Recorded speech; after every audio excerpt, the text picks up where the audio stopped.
రేవంత్ పాలనలో రాష్ట్రం ఆర్థిక సంక్షోభంలో కూరుకుపోతోంది. రాష్ట్ర ఖజానా కుదేలవుతోంది. రెవెన్యూ రాబడుల్లో భారీ పతనం కలవరపెడుతోంది.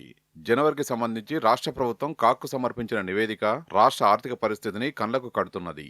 2025-26 ఆర్థిక సంవత్సరం ముగియడానికి మరో 40 రోజుల సమయం కూడా లేని తరుణంలో రాష్ట్ర ఆర్థిక పరిస్థితి అత్యంత దయనీయంగా మారిందని నివేదిక స్పష్టం చేస్తున్నది. కోవిడ్ కాలం నాటి దారుణ గణాంకాలు నమోదవుతుండడం కాంగ్రెస్ పాలనకు నిదర్శనమని నిపుణులు మండిపడుతున్నారు.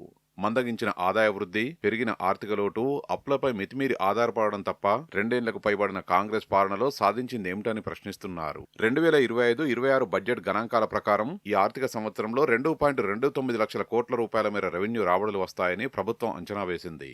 కానీ కాగ్ లెక్కల ప్రకారం జనవరి నాటికి 1.38 లక్షల కోట్లు మాత్రమే వసూలయ్యాయి.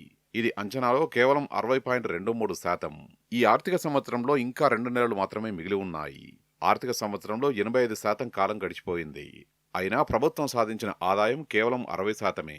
కాంగ్రెస్ అధికారంలోకి వచ్చే నాటికి 2023-24లో నమోదైన 63.2% కన్నా గణనీయంగా తగ్గింది.